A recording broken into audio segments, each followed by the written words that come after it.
Bienvenue sur les causeries de Jérôme et Mathieu. Sur ce podcast, nous vous parlons immobilier, investissement et indépendance financière. Nous vous partagerons notre expérience, nos anecdotes et même en direct nos aventures d'investisseurs. On vous parlera de l'évolution de nos projets immobiliers et entrepreneuriaux. Nous voulons aussi vous aider à mieux comprendre l'investissement sans fantaisie et sans vente de rêve. Bonjour, je suis Jérôme, investisseur et marchand de biens en région bordelaise depuis 2014. J'ai pu faire de l'immeuble de rapport, du locatif, de l'achat-revente et de la division foncière. Ce qui me permet à présent de pouvoir me consacrer 100% à l'immobilier. Et moi je suis Mathieu, investisseur immobilier également. J'ai comme Jérôme touché à beaucoup de types d'investissements. Et en plus de ça, nous travaillons en famille dans la promotion immobilière. L'objectif principal de ce podcast est de rester le plus simple et le plus détendu possible. Une discussion entre amis investisseurs autour d'un bon café. Attendez-vous à ce qu'on dérive de temps en temps bien sûr.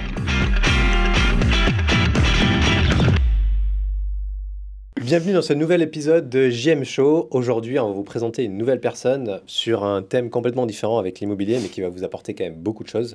Mathias, qui va se présenter par la suite. Donc, je suis toujours avec Mathieu, bien évidemment. Mathias, est-ce que tu peux te présenter rapidement pour les nouvelles personnes?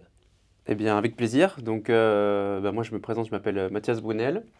Je suis kinésithérapeute. J'ai une pratique en Bourgogne où je suis des athlètes de tout niveau. Donc je me suis toujours intéressé au développement un petit peu de mon potentiel et celui des autres, bien sûr, tout en me posant toujours des questions sur moi-même et je me rends compte de l'importance en tout cas qu'a le mental dans tout ça. Donc j'ai une prise en charge qui est très contextualisée sur plutôt une approche 360 où on va chercher non seulement les problèmes que la personne a et surtout aussi tout le contexte dans lequel elle évolue. Et je me rends compte que oui, certes, c'est quand même assez important de se gérer physiquement, mais c'est aussi de savoir un petit peu comment ça se passe à l'intérieur. Et ça, c'est souvent quelque chose qu'on ne se pose pas assez. Et donc, c'est quelque chose que je pousse pas mal. J'écoute beaucoup de podcasts sur le sujet. J'ai lu beaucoup de livres sur le développement personnel et l'importance, en tout cas, de comment nous, on évolue dans ce monde et quelle est l'expression de notre nous et surtout si elle est véritable par rapport à ce que l'on fait et à nos actes qu'on a au quotidien. Ok, donc on va principalement parler de développement personnel. Toi, tu t'es formé sur quelle partie? L'optimisation de l'énergie, l'optimisation du temps, l'optimisation de ton corps? Qu'est-ce que tu as voulu pousser? Et première question peut-être avant ça, c'est pourquoi tu as voulu faire ça? Est-ce que tu as un passé particulier? Est-ce que tu as eu des difficultés dans ta vie? Est-ce que, voilà, réellement, qu'on comprenne un peu qu'est-ce qui t'a poussé à vouloir développer ça? Alors pourquoi? Parce que je pense que j'ai eu une première partie de ma vie qui a été très tournée sur l'énergie. Donc j'étais quelqu'un qui avait beaucoup d'énergie, plutôt infatigable et qui était très, très actif. J'ai eu la chance d'être élevé dans une famille méditerranéenne où on faisait beaucoup la fête. Il y avait beaucoup de repas à la maison et ma maison, c'était vraiment la maison du bonheur. Donc j'ai eu une très grande chance dans mon enfance d'avoir vraiment pouvoir évoluer dans un milieu comme ça. Et arrivé à l'adolescence, j'ai commencé à avoir des problèmes d'énergie. Alors souvent des effets yo-yo, je ne comprenais pas trop de quoi ça venait. Je me suis mis au sport pour essayer de trouver un peu des solutions. Et j'allais chercher souvent des solutions plutôt sur des choses qui étaient externes à moi-même. Donc faire du sport, chercher de la validation, de la quête extérieure. Donc après, je suis arrivé dans le monde du travail, la vie étudiante, où là, je suis beaucoup sorti.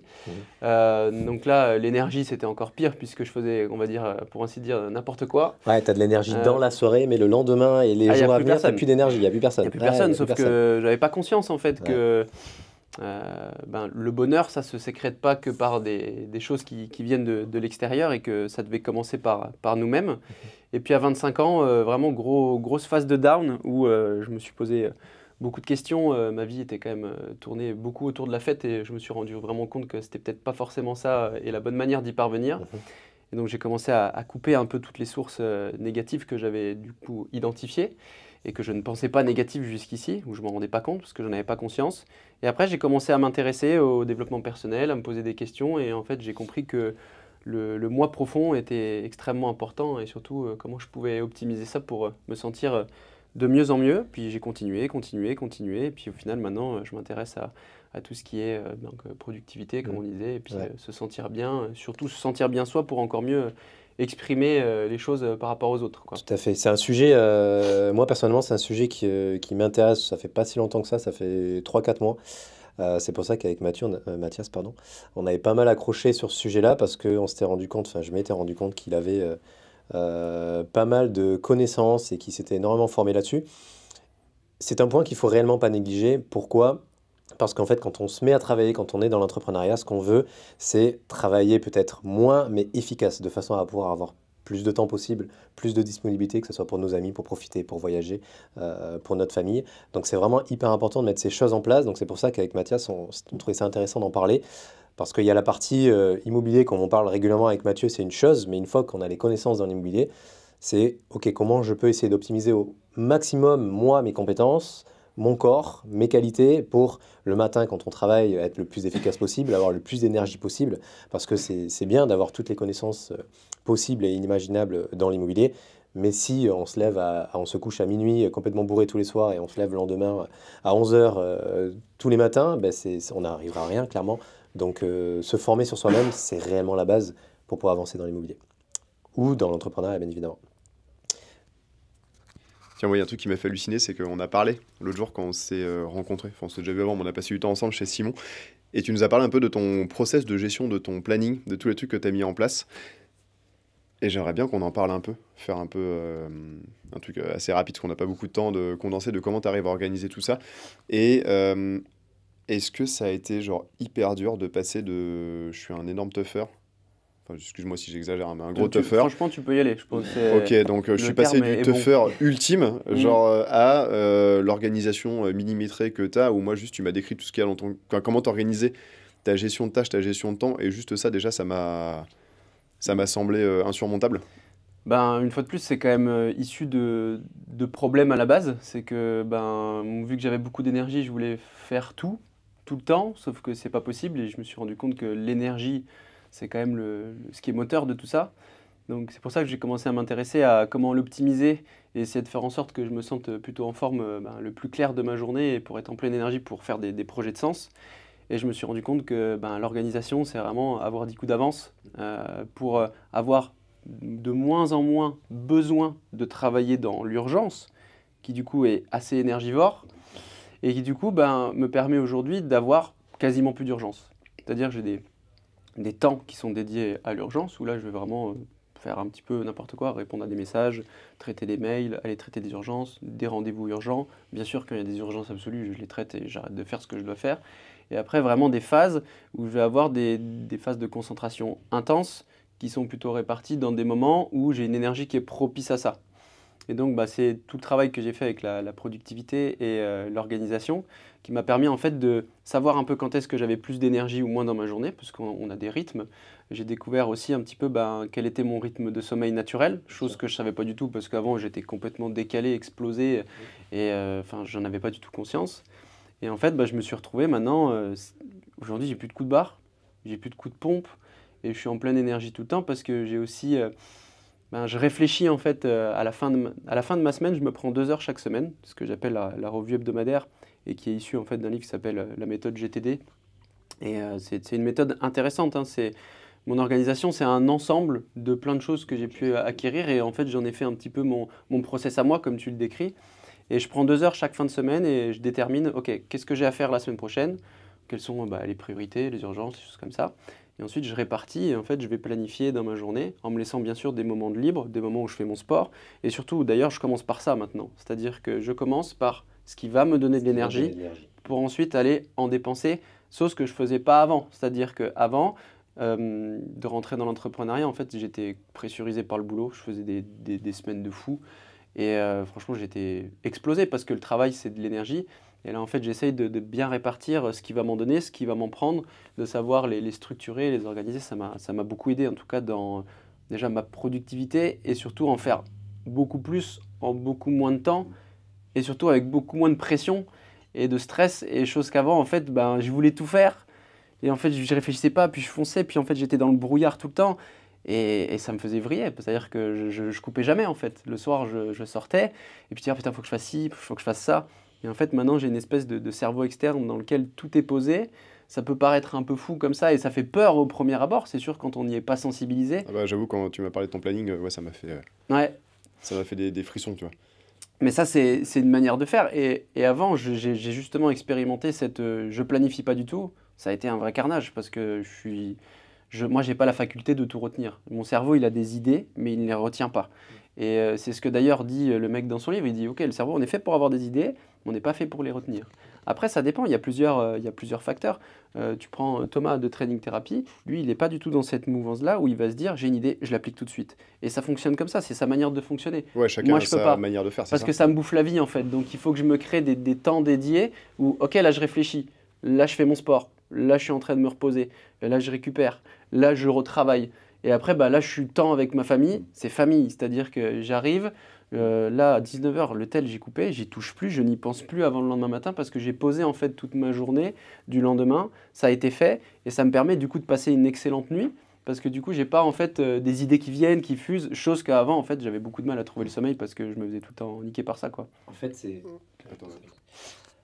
En fait, c'est réellement ça qu'on néglige, je pense, habituellement, c'est que on parle d'énergie, etc., mais ça vient pas que du sommeil. Il y a énormément de choses à mettre en avant, à mettre en place, qui vont nous aider à avoir un sommeil réparateur, bien évidemment.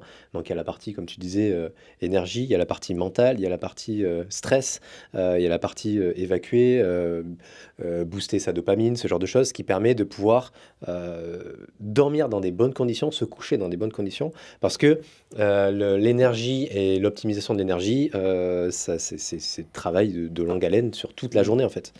Et là, si on peut réellement donner juste un premier conseil à une personne qui se dit « je suis débordé, je ne sais pas comment gérer, je suis fatigué, etc. » Est-ce que toi, de base, tu pourrais dire déjà commence par ça, commence par ça, commence par ça, sans pour autant trop rentrer dans le détail, mais qu'ils aient des premières bases?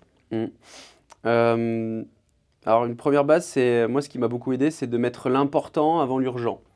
Le début de ma journée est dédié à l'important, c'est-à-dire des tâches qui vont vraiment avoir de l'impact sur mon pourquoi lointain, ma vision, le truc. Et ça, c'est déjà, bon, j'ai beaucoup travaillé sur ma vision lointaine, du coup, ce qui me permet toujours d'avoir un petit peu cet horizon et que malgré la tempête, en fait, je garde la motivation, en quelque sorte. Déjà, l'important avant l'urgent, pas de téléphone le matin pendant 1 heure. Donc, et surtout, supprimer toutes les distractions parce qu'on est dans un monde de distractions extrêmes. Et je touche de moins en moins mon téléphone. Je deviens horrible à contacter. Mais et là même, je suis même arrivé à un niveau qui est presque extrême que je suis en train d'arriver, c'est que je vais peut-être même créer des rendez-vous avec des potes quand même. C'est chaud, hein. Mais parce qu'en fait, sinon, je suis tout le temps dessus. Moi, c'est une drogue, ce truc-là. C'est un carnage, hein. Ça me bouffe. Je suis capable de, si je me fous sur Insta, ça y est, c'est fini les réels. Et puis je me rends compte une demi-heure, 45 minutes. C'est fou. Hein. Et donc, j'ai été à l'extrême opposé. Et maintenant, j'arrive à me libérer de ça quand même de manière beaucoup plus importante. Donc déjà, pas de notif. Pas de téléphone quand tu travailles et que tu fais une tâche importante. Il n'y a jamais d'urgence absolue, vraiment très rarement. Sauf l'urgence vitale de la famille, mais sinon il n'y a jamais rien c'est quand même très rare. Dans la minute, quoi, ouais. C'est quand même très rare. Enfin, tu regardes, moi je m'amusais à regarder, est-ce qu'il y a eu des vraies urgences cette dernière semaine? Non, il n'y en a jamais. Il y en a très peu. Et en fait, le problème, c'est que les urgences viennent d'une mauvaise organisation et de choses que j'aurais pu faire il y a très longtemps.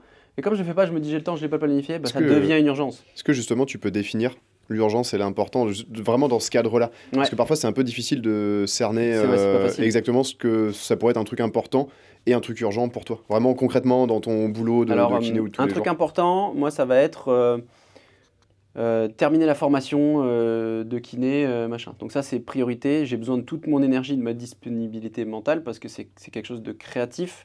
Où là, c'est pas un truc que je vais faire à 17h le soir. Tu veux dire terminer de créer une formation de kiné, c'est ça? Oui. Okay. Ouais, terminer de créer une formation de kiné qui correspond à des projets de sens que j'ai envie de faire avancer, des objectifs que je me suis fixés sur le mois, par exemple. Ça, c'est, on va dire, on se rapproche un peu de je sais pas si la plupart des gens vont nous écouter connaissent, mais c'est la loi de Pareto. En gros, tu vas focaliser ton temps sur 20% de ton activité qui va te rapporter 80% par la suite. Donc, c'est réellement savoir quel est le travail fourni qui va vous permettre d'obtenir 80% de réussite par la suite. Donc, c'est vraiment le premier truc, c'est se dire, OK, est-ce que cette tâche-là a un intérêt particulier de le faire de suite ou pas? C'est vraiment fixé par ordre de priorité ce que tu vas faire et ce que ça va t'apporter. Et c'est pour ça que Mathias évoquait très bien le fait de couper les notifications, couper tout ce qui est appel extérieur quand vous êtes concentré sur une tâche parce qu'il y a quelque chose qui est hyper important, c'est quand vous allez vous concentrer sur une tâche, le cerveau va mettre environ 10-15 minutes à se mettre en marche sur cette tâche-là. Si vous êtes déstabilisé, déconcentré par l'intermédiaire de votre téléphone, les notifications ou quoi que ce soit, mais votre cerveau il va se déconnecter de la tâche qu'on est en train de faire, et le temps qu'il revienne dessus, il va remettre 10-15 minutes à se reconcentrer dessus. Donc des fois, il vaut mieux se bloquer peut-être 45-50 minutes sur une tâche vraiment principale, de façon à pouvoir faire que cette tâche et pas être multitâche. Ça, c'est hyper important, ça, on n'en parle pas beaucoup, mais être monotâche. C'est vraiment focaliser son cerveau sur une seule tâche pour la commencer et la finir de façon à ne pas être perturbé constamment par des notifications. Ok, donc tu nous as parlé de la partie du coup l'urgent et l'important. Ensuite, la partie notification. Est-ce qu'il y a un troisième point peut-être que tu mets en avant, je sais pas, une autre source qui est hyper importante selon toi pour optimiser au maximum? Du coup, c'était bien clair en tout cas que les urgences, c'était plutôt tout ce qui était appel, traiter des mails, des choses comme ça. Ok. Donc ça, moi, je le mets plus tard dans ma journée, là où justement, je suis un peu vaseux, moi, quand je fais mon sport, que je mange, juste après, je suis pas très productif. C'est le moment en fait où je réponds, je fais mes appels. Et là, du coup, en fait, je suis très productif à faire des choses qui me coûtent aucune énergie et qui ont besoin d'aucune force mentale. Enfin, c'est facile à faire. Je trouve que c'est assez dur de faire justement la différence entre cet urgent qui semble important, mais qui finalement n'est pas important. Je sais pas, la distinction, elle n'est pas évidente à faire tout de suite. On se dit, bah tiens, il y a telle ou telle personne qui a envoyé un mail, c'est important. Alors qu'en fait, non, finalement, ça va tomber dans la case urgent. Ouais, moi, j'ai trois créneaux dans ma journée en fait, où je vais checker mes mails et mes messages. Maintenant, ils sont très réduits, hein. J'en ai un tout petit en fin de matinée, juste après ma phase de deep work, où vraiment je suis à fond et que je touche pas mon téléphone et j'ai aucune notif pendant plusieurs heures et ça me permet d'être très productif. Une, du coup, juste après manger, après mon sport, donc là, pareil. Et une toute petite le soir pour me dire, ok, est-ce qu'il y a eu des choses importantes, enfin, plutôt, que je dois faire de manière urgente? Généralement, non, je peux la remettre au lendemain, la semaine d'après. Et puis, ça me permet d'être beaucoup plus serein, en tout cas, dans la gestion. Au début, ça prend du temps, c'est difficile parce que si on a plein d'urgences à traiter, plus on arrive à les drainer petit à petit, plus on arrive à drainer petit à petit. Puis après, on commence à avoir 10 coups d'avance et il n'y a plus d'urgence. Il n'y en a quasiment plus. Et aussi, je trouve que plus on les traite, plus on fait ce genre de choses, et au final, moins une urgence va nous prendre émotionnellement, et plus on traite de problèmes, moins le problème est un problème. Moi, ce qui m'avait vraiment retourné un peu la cervelle, c'est que j'avais un pote à mon frère, qui est un mec qui a toujours été brillant, autodidacte, qui a fait fortune dans la tech, et qu'en fait, c'était un très grand optimiste. C'est vraiment quelqu'un il a eu beaucoup d'impact, moi, sa conversation dans ma vie, parce qu'il m'a dit, en fait, les problèmes ne sont pas des problèmes, c'est juste toi qui détermine que ça en est un. Et en gros, ce qu'il veut dire, c'est voilà, c'est nous-mêmes le propre capitaine de notre barque. On réagit un petit peu à la tempête, c'est nous qui continuons de continuer ou pas. Et c'était riche en tout cas, parce que le gars, c'est un monstre, il est parti de rien. Et puis voilà, je crois qu'il a la retraite maintenant, il a fini sa carrière, il a la quarantaine. Et c'est puissant ce qu'il fait. Et tout à fait, c'est la partie process et qui optimise au maximum. Il y a un point que je voulais évoquer. Je ne sais pas si toi tu mets ça en place. Moi, je sais que quand je commence à travailler avec une nouvelle personne, en général, de base, je leur explique mon moyen de communication. En gros, je leur dis, écoutez, moi, je travaille beaucoup avec WhatsApp, je travaille beaucoup avec les vocaux. Donc, si pas urgent, contactez-moi via WhatsApp, vocal, etc. Si urgent, vous m'appelez. Et après, il y a un degré d'urgence à mettre en place. Ça, est-ce que tu considères comme urgent, oui ou non? Ça, est-ce que c'est considéré comme urgent, oui ou non? Et ça te permet déjà de pouvoir faire comprendre à la personne qu'elle ne va pas te contacter pour rien et faire comprendre que ton agenda et ton planning est hyper important et c'est pas les portes ouvertes à n'importe qui, n'importe quoi. Je sais que moi, je le mets beaucoup en place dans l'immobilier. Quand j'appelle une agence, je leur dis, écoutez, j'ai des créneaux. Je sais que je l'appelle à tel moment parce qu'à ce moment-là, je suis concentré, je suis sur l'annonce immobilière ou quoi que ce soit. Si jamais je ne l'ai pas au téléphone, je lui laisse un message vocal en leur disant, voilà, n'hésitez pas à me rappeler entre telle heure et telle heure ou de telle heure à telle heure. Pourquoi ? Pour leur faire comprendre que mon agenda n'est pas libre de tout le monde, je suis pas à leur disposition et que j'ai besoin d'être concentré et d'être vraiment devant mon annonce au moment où je leur réponds. Et ça, est-ce que c'est un truc que toi tu mets en place, un moyen de communication, ce genre de choses? Ouais, justement, quand les patients ils m'écrivent, ou quand je fais des suivis du coup, puisque moi je fais des suivis présentiels, mais tout le suivi se fait en distance, je leur donne exactement les créneaux où ils peuvent m'écrire. Et justement, un peu comme ce système tu as, si c'est urgent, ils mettent urgent dans leur message. Ça me permet en fait, moi je regarde très vite fait quand je fais ce qu'on appelle une collecte. Je regarde vite de manière généraliste en fait, on va dire les pastilles, parce que du coup il y en a beaucoup quand je retourne un petit peu dans ma phase où je réouvre mon téléphone. Et tant que je vois pas d'urgent, je réouvre pas, je me dis il n'y a rien d'urgent, je peux attendre ce soir. Et du coup, ça crée aussi énormément de gains de temps et de disponibilité mentale, une fois de plus. Et je Tout à trouve que c'est intéressant comme tips à avoir, ça. Et exactement, et ça aussi, ça se règle aussi par l'intermédiaire de process. Je sais pas si tu as mis des process en place. Moi, je sais que je suis en plein dedans depuis 3 mois. De plus en plus. C'est la naissance de mon fils qui a fait que j'ai voulu mettre des choses en place pour avoir plus de temps. Et le process, c'est vraiment une base hyper importante.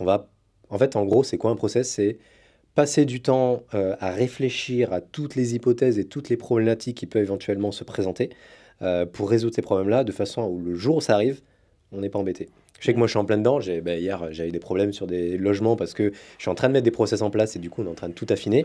Et c'est vrai qu'on néglige énormément cette partie process. La première chose, moi je pense que c'est important de façon à pouvoir se dégager du temps et se dégager, on va dire, une source mentale qui ça nous bouffe constamment de se faire appeler pour des conneries. Première chose. Et la deuxième chose, c'est que personne est irremplaçable en fait. C'est vraiment, quand on met des process en place, avec Mathieu, on le est en train de le faire dans la GM Academy, c'est aussi, on va faire ça pourquoi?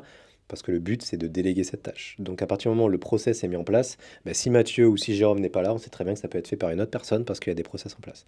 Donc, toi, tu as mis des process en place dans ton quotidien, dans ta vie, dans quoi tu as pu mettre des process si tu peux nous donner un exemple. Dans mon organisation, dans beaucoup de choses. Et puis, au final, je trouve que c'est intéressant ce que tu dis parce que plus tu crées des process, plus tu vas pouvoir répliquer les savoirs et en tout cas le savoir-faire.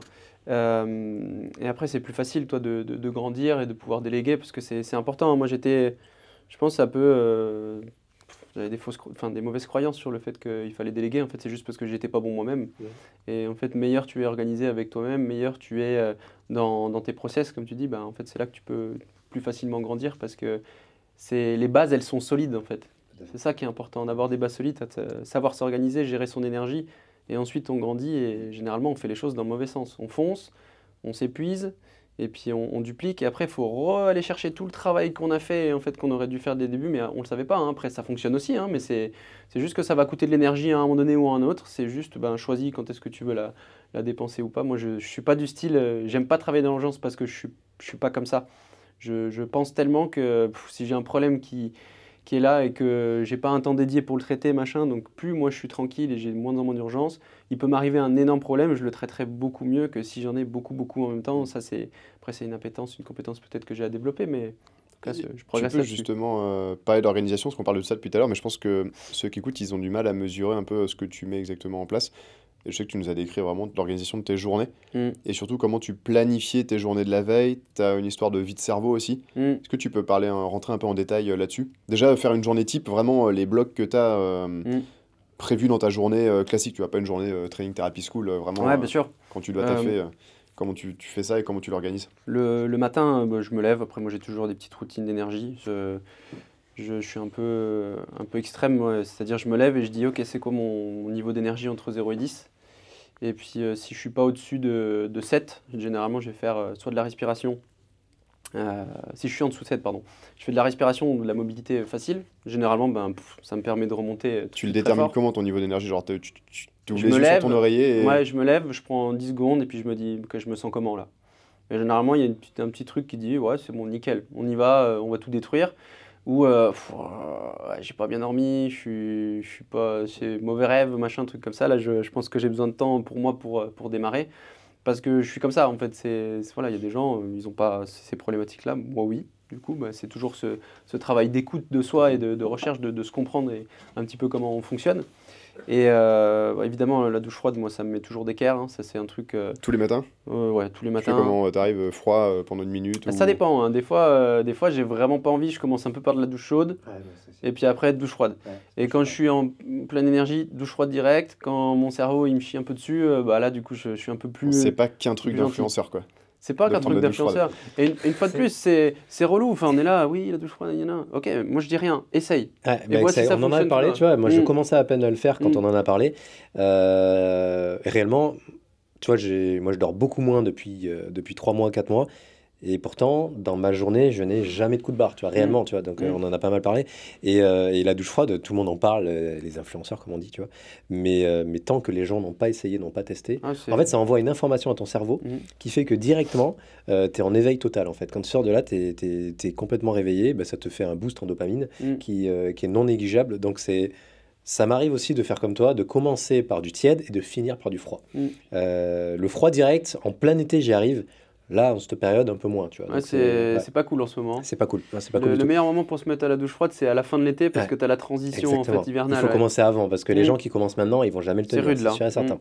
Donc ça, c'est clairement non négligeable. Ok, donc tu te lèves, tu fais du coup un peu de respiration. J'ai écouté pas mal de podcasts d'ailleurs où ils parlent de la respiration. C'est trop bien. Moi, là, c'est encore mieux que la sieste. Enfin, c'est vrai, c'est des outils en fait que tu essayes sur toi et que tu te dis, Ouais. ok, là, j'ai ça à ma disposition, j'ai tel temps à ma disposition.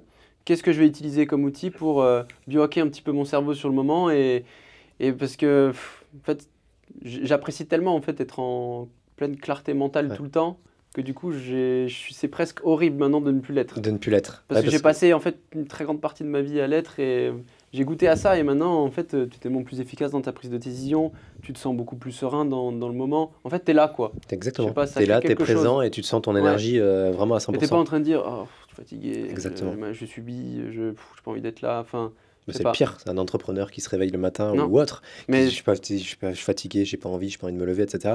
Et en fait, il faut On en voit réfléchir, trop. ok, pourquoi?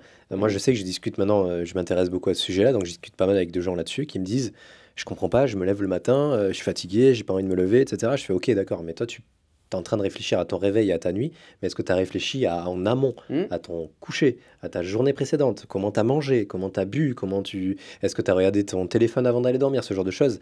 Et les gens, ils négligent complètement la partie réellement avant d'aller ouais, se coucher. d'orloter la phase d'endormissement. Ouais, Ouais. Mais exactement. c'est pas facile, hein, C'est franchement. de la préparation de Mm. sommeil. Donc du coup, tu as ta douche froide. Donc si on continue un peu pour suivre un peu ta journée, Ouais. après t'enchaînes comment? Gros petit-déj. Alors là, moi, c'est le repas où je m'éclate le bide. Généralement, je me prends 4 œufs, des tartines de pain, confiture, un petit peu de compléments alimentaires aussi, des petites choses, mais très, très isolées que je suis venu ajouter à la fin de quelque chose qui était déjà bien construit. C'est vraiment pas un truc qui est... Une erreur que j'ai faite avant, c'est j'étais fatigué, je prenais des compléments. Ça, c'est vraiment quelque chose que tu dois poser à la fin. Donc j'avais vu un diète qui était vraiment spécialisé là-dedans et qui m'a beaucoup aiguillé et qui m'a fait prendre conscience de pas mal de choses. Pendant ton petit déj, tu fais des trucs particuliers, je sais pas, tu lis un bouquin, tu fais des pompes, tu es devant la télé, il y a Pas de il y a un téléphone. truc ou pas? Pas de téléphone? Non, rien. Tu fais quoi du coup? Tu manges et tu Ouais, je réfléchis? discute avec ma douce. Je discute avec ma douce, C'est bien. on parle de la journée, on se dit voilà, qu'est-ce qu'on va faire un petit peu, machin, comment ça va se passer, on discute, on essaye, parce que on a nos deux travails qui sont à l'opposé. Donc du coup, ça veut dire qu'on ne se voit pas de la journée. Nous, on se voit plutôt les week-ends, le soir et le matin. Donc ça veut dire toute la journée, on se voit pas. Sauf des jours exceptionnels où on est en télétravail ensemble. Donc du coup, pour moi, c'est un moment important quand même où je dois discuter avec ma douce. Et puis après, soit je suis à la maison en télétravail, où là je vais faire des phases de deep work, où je vais bosser des projets de sens, et donc à chaque fois ça change et c'est modulé en fonction des périodes. Ou alors je vais avec mes patients, et puis là pareil, je me régale, et puis justement c'est quand même une énorme énergie à transmettre les patients, parce que quand tu es fatigué et que tu as quelqu'un à qui tu dois te donner, horrible. Donc du coup c'est pareil, enfin, c'est quelque chose qui est non négligeable d'avoir une pleine énergie. Après, fin de matinée, petit checking rapide, j'ai pas regardé mon téléphone de la matinée, je ne regarde pas mon Là, téléphone. tu l'as pas encore regardé? Alors généralement non. Non, généralement non. Je vais pas, je suis très peu sur Insta, je vais quasiment plus. Et après donc là j'arrive en fin de matinée. Là je commence à faire cette fameuse collecte. Je regarde un petit peu tout ce qu'il y a. Et après je mets tout en ligne et je dis ok, qu'est-ce qui est prioritaire, combien de temps ça va me prendre. Pas besoin de le faire maintenant. Ça peut attendre la fin de journée sur ma petite review. Je vais pouvoir le replanifier. Pop, je vais faire mon sport. Après mon sport, je me fais généralement un truc que j'ai trouvé très sympa, c'est une petite cohérence cardiaque avant de manger. Alors, c'est quoi Ça a une l'air cohérence pareil. cardiaque? Parce que ça me met dans le parasympathique, ça me fait redescendre de ma séance et je fais plus le coup de barre après manger. Et aussi- ouais. C'est quoi concrètement? Enfin, tu fais quoi? En Je fais du quelques mots. 3-6, c'est-à-dire que j'inspire sur 3 secondes, je souffle sur 6 secondes, 3 minutes, montre en main. Juste ça, et ça te fait une espèce de quoi? De méditation de... Je dirais que je rentre et en fait je sors du sport et je vais bouffer, chose que je faisais avant, d'accord? Parce qu'il y a. Justement, j'allais venir à ça sur la partie respiration. C'est pour ça que je parlais de la respiration tout à l'heure. Parce qu'il y a un point qui est hyper important aussi pour éviter d'avoir le gros coup de barre après manger. C'est la façon dont Dans ton manche, ouais. on mange les Ah ouais, aliments. ça m'a trouvé le cul aussi. Ouais, et ça, on en a parlé avec Mathias. Et c'est pour ça que la partie je fais de la respiration avant, bon, moi personnellement, je ne le fais pas encore. Mais je l'ai appris il n'y a pas si longtemps que ça, pour se mettre en condition et pour mettre ton cerveau en condition. Ok, tu t'apaises et tu vas te mettre à manger, tu vas prendre plaisir des aliments que tu manges, tu vas prendre le temps de les manger et tu vas prendre le temps de les digérer et de mastiquer. Ça, c'est hyper important pour éviter par la suite d'avoir le coup de barre après manger. Parce que plein de gens se disent, je comprends pas, j'ai un gros coup de barre après manger. Ok, première chose, qu'est-ce que tu as mangé? Est-ce que tu n'as pas mangé trop sucré, tu n'as pas mangé trop gras? Deuxième chose, en combien de temps tu as mangé? Parce que les gens, en général, ils mangent en 5-10 minutes. Ils mangent comme des fous. Ils sont devant un film ou devant une série ou quoi que ce soit. Et ils ne sont pas du tout dans la concentration de ce qu'ils sont en train de faire, comment ils mastiquent, comment ils mangent. Et du coup, la digestion est beaucoup plus difficile. Ça, c'est un truc que tu fais du coup? Comment tu procèdes? Oui, après, tout est parti, j'ai fait tout l'inverse. Manger en 5 minutes, t'exploser toute la journée, manger beaucoup, vite. Et je sais plus si on avait parlé de l'étude ou pas la dernière fois qu'on s'était vu sur la mastication. Si, avec le McDo là. Ah, c'était sublime. Je peux la reciter un coup. Bien sûr, dis-la. Ouais. Moi, donc j'aime bien savoir pourquoi je fais les choses. J'aime bien avoir vraiment une réponse à si je dois mettre quelque chose en place. Je veux savoir pourquoi je dois le faire. Qu'est-ce que ça va m'apporter? Et vraiment, il y avait donc cette étude qu'on avait citée sur la mastication, que j'avais entendu ça dans un podcast très riche où du coup j'ai eu pas mal d'informations sur comment optimiser un petit peu son énergie. Et ils disaient qu'ils ont pris 2 groupes de personnes qui bouffaient très mal. Et ils ont juste dit à un des 2 groupes, bah écoutez, vous mâchez. Pendant 6 mois, 1 an, vous mâchez, c'est votre seule mission, vous continuez de bouffer ce que vous voulez, vous ne changez rien. Genre vous mâchez plus longtemps, c'est ça? Ouais, vous mâchez beaucoup plus longtemps. Vous prenez le temps. Et il y a un groupe... Et l'autre groupe, on leur a dit, vous faites ce que vous voulez, vous changez rien. Vous, c'est même lifestyle, bougez pas, c'est nickel ce que vous faites. Et ils ont repris donc les 2 groupes de personnes 6 mois, 1 an plus tard. Déjà, perte de poids monumentale chez le groupe qui a mâché, beaucoup plus d'énergie, beaucoup moins de troubles anxio-dépressifs. Et pour moi, il n'y a que des plus. Ouf. Juste en mâchant. Faut que tu me l'envoies l'étude, ça m'intéresse. Et moi, ça va. Alors, du coup, moi qui bouffais super vite et qui me plaignais tout le temps. Moi, je mange hyper vite. Ouais. Je mange hyper vite et je mâche pas beaucoup. Moi, je mange vraiment vite. Ouais. Mais une fois de plus, on est tout dans une consommation de l'immédiateté. Manger, ça devient chiant, quoi. Et on se rend pas compte, en fait, à quel point ça, c'est un truc qui va alourdir ton système digestif. Et ce que tu n'as pas fait dans la bouche, ça va être 9 fois plus de travail dans ton estomac. Et puis derrière, t'en chies, ça te consomme parce que du coup, il y a une vascularisation accrue et ça te bouse. Et en plus, j'ai appris un autre truc. Le fait de mâcher vite et d'avoir une digestion qui est plus lente, tu as une accumulation d'eau accrue au niveau de la bidoche. Donc du coup, en plus, tu crois faté. Ouais. Parce qu'en fait, pas du tout, tu vois, t'as juste... toi, t'es sec. Pourtant, il mange vite, Mathieu, tu vois. Ouais. Non, après, toi, c'est des tempéraments. Hein. Ouais. Moi, t'es fou, je regarde un coca. C'est ça. Mais tu vois, je mange vite, mais j'adore manger. Mais j'ai toujours naturellement... je sais pas manger vite, mais sans même m'en rendre compte. C'est vrai que ma mère m'a toujours dit, prends ton temps, mâche et tout, mais... Ah, moi, je m'engueule tout le temps, laisse tomber. Mais ça va mieux maintenant, quand même. T'engueules tout le temps, tu t'engueules tout le temps, c'est ça? Non, bah, moi, on me dit tout le temps que je bouffais trop vite, tu vois. Genre, ah ouais, maintenant ça va mieux. Là, ils attaquaient, j'avais déjà fini, quoi. Il y a un truc sur lequel je voulais revenir. Tu dis que le matin, tu prends le temps de parler avec ta douce et ça me fait penser à tous ceux qui disent, ouais, moi, je suis pas du matin, j'aime pas qu'on me parle, machin et tout. Est-ce que t'étais justement de cette équipe-là? Je pense une majorité des gens qui écoutent disent, ouais, moi, le matin, je veux être peinard, tu vois. Est-ce que t'étais comme ça avant ou le... Oui, j'étais de mauvaise humeur le matin. Parce qu'en fait, je gérais pas bien mon énergie, je gérais pas bien ma nuit. Donc, je me levais fatigué. Et je mettais 5-6 fois le réveil. C'est le pire. Je faisais ça à une époque, carnage. et c'est vrai que j'ai arrêté de le faire un jour en me disant, vas-y, réveil, tu te lèves direct. Déjà, ces petits tips, vraiment tout pété à mettre en place, mais c'est vachement mieux que quand on était à l'internat. Sur ton cerveau. À l'internat, on devait se lever, je sais plus, à 7h ou 7h30, et il y en a un, il mettait des réveils toutes les 10 minutes pendant 1 heure avant dans la chambre. Il rendait fou. Carnage. Et le mec se levait, au lieu de 7h, il se levait à 8h30, il se faisait virer de la chambre par les femmes de ménage, tu vois. Ouais. Carnage, quoi. Et ça, c'est le premier truc à mettre en place, je pense, pour lancer sa journée. Et pour les gens qui n'y arrivent pas, une solution que moi j'ai pu tester et mettre en place, c'est de mettre son téléphone très loin.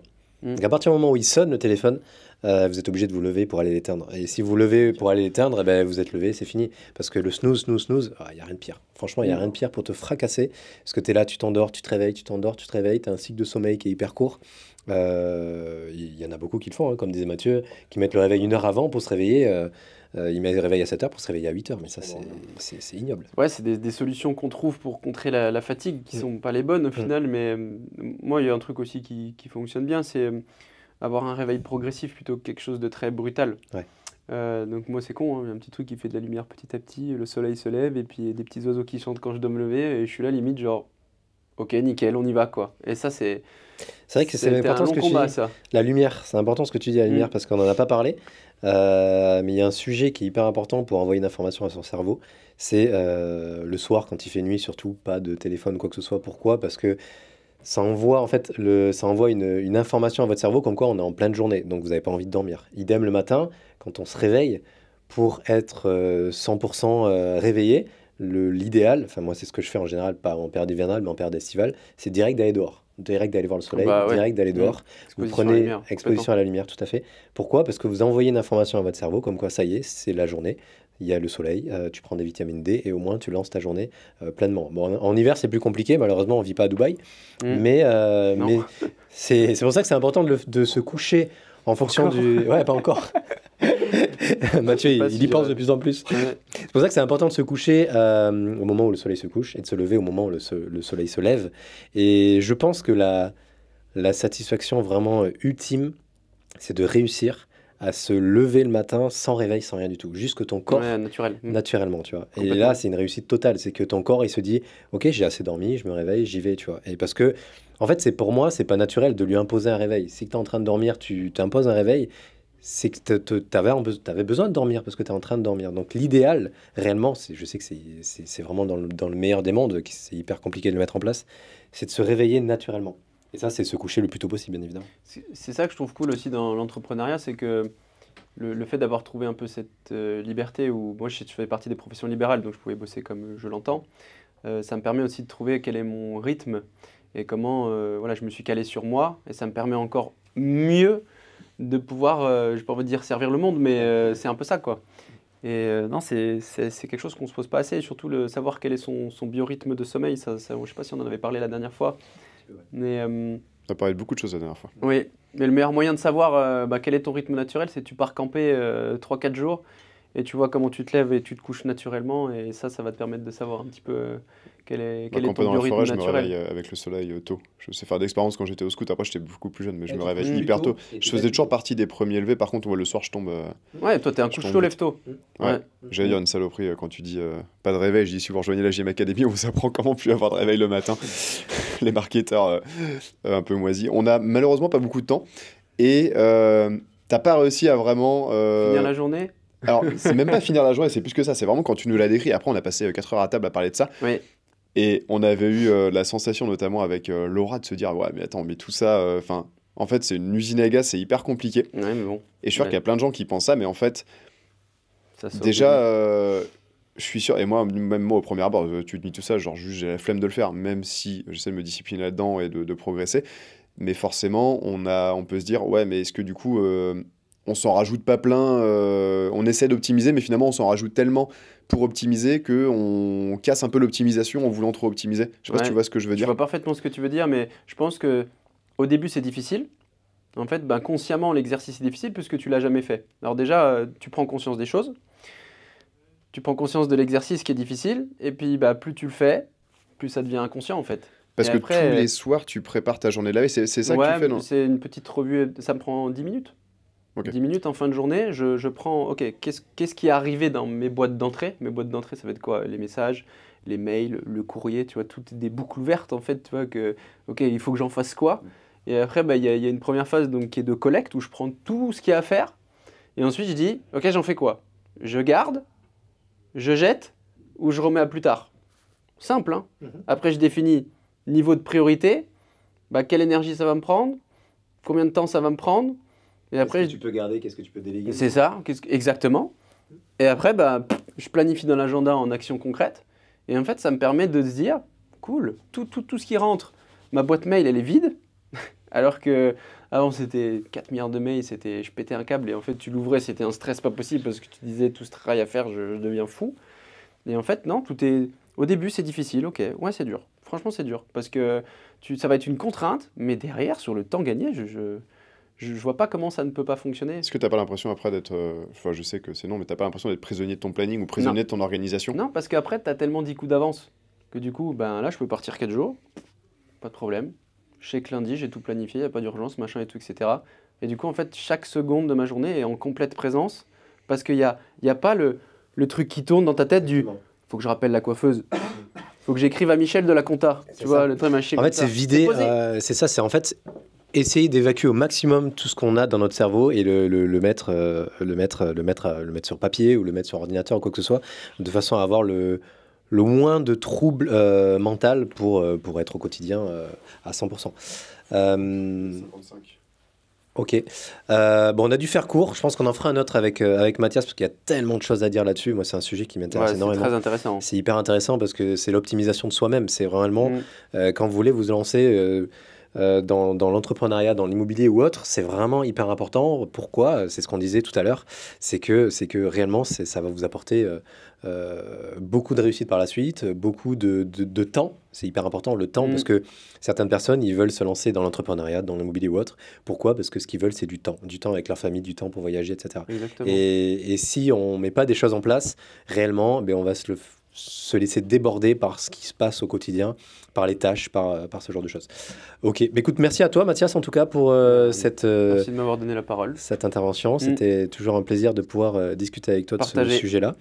Est-ce que si tu peux donner peut-être une source d'informations, de livres ou de podcasts juste à donner, juste un ou une. Juste une là qui me vient comme ça. Moi je dirais franchement. Je sais ce que tu vas dire. Oui, je sais que tu sais que je sais que. Je sais pas. Moi c'était Limitless Project, celui qui m'a retourné le plus parce que il va parler de tout. Il va parler de tout. C'est un gars qui est un entrepreneur. Très très bien. Ouais. Ouais, il aborde tout. Il aborde tout. La Et il dit pas, respiration, la ça, nourriture. c'est mieux, ça c'est machin. Non, regarde, il existe ça. Il y a des données de la littérature là-dessus. Essaye sur toi, vois ce que ça donne. Et en fait, trouve-toi et va exprimer ton toi dans la société avec tes idéaux et ton énergie et juste, voilà, comme ça. C'est très intéressant. Super. On vous mettra du coup le lien de ce podcast dans la description et on vous mettra peut-être le contact de Mathias si jamais vous voulez lui envoyer un petit message ou quoi que ce soit. Merci à toi Mathias, on te dit à très vite. Merci les gars. Merci. À bientôt. Salut, au revoir.